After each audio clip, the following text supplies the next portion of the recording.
बहुत समय पहले की बात है जब समुद्र किनारे बसे एक नगर ताम्रलिप्ति पर राजा चंद्रसेन का राज हुआ करता था। राजा से मिलने के लिए हजारों लोग उत्सुक रहते थे। उन्हीं में से एक था नवयुवक सत्वशील।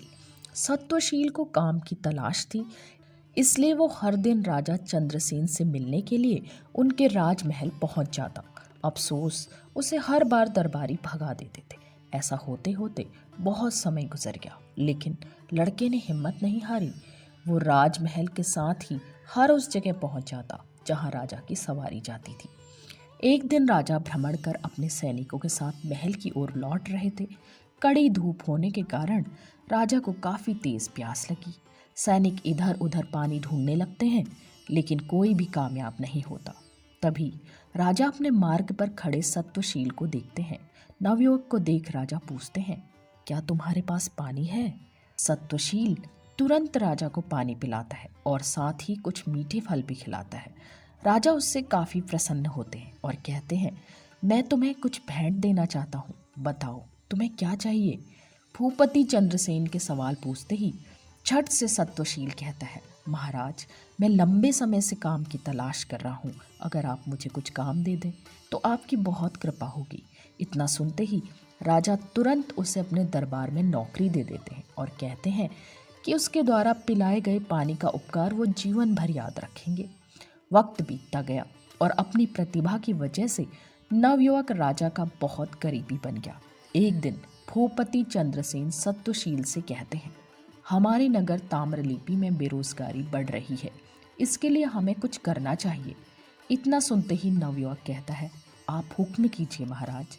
राजा कहते हैं, हमारे पास एक टापू है जो काफी हरा भरा है। अगर वहाँ कुछ खोज की जाए तो काम के कुछ अवसर मिल सकते हैं। इतना सुनते ही सत्वशील जी महाराज कहकर टापू के लिए रवाना हो गया।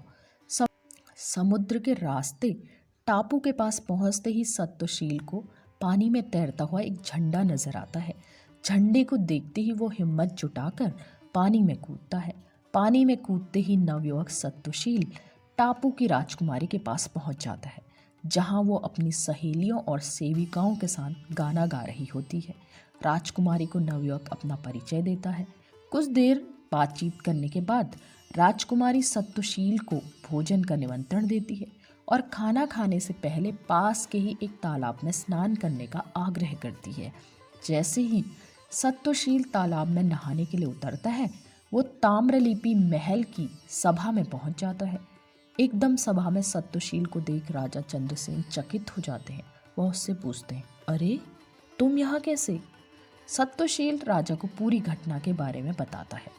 सारी बातें जानने के बाद राजा भी उस टापू में जाने का फैसला कर लेते हैं। वहां पहुंचकर भूपति चंद्रसेन उस टापू पर जीत हासिल कर लेते हैं। ऐसा होते ही राजा चंद्रसेन को राजकुमारी उस टापू का राजा घोषित कर देती है। राजा टापू को जीतने की खुशी में वहां की पूर्व राजकुमारी और सत्वशील की शादी करवा देते हैं। इस तरह राजा चंद्रसेन सत्वशील के पानी के उपकार को चुकाते हैं। इतनी कहानी बताकर बेताल चुप हो जाता है और विक्रम से पूछता है, राजा चंद्रसेन और सत्वशील दोनों में सबसे बलवान कौन था? सवाल सुनते ही विक्रम बोल पड़ता है, सत्वशील ज्यादा शक्तिशाली था। बेताल पूछता है, कैसे? तब विक्रम बताता है कि सत्वशील बिना कुछ सोचे समझे ही टापू के पास झंडा देखकर पानी में कूद जाता है।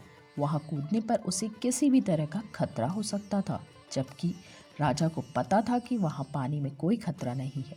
सवाल का जवाब मिलते ही बेताल राजा विक्रम के कंधे से उड़कर वापस उसी शीशम के पेड़ पर जाकर लटक जाता है।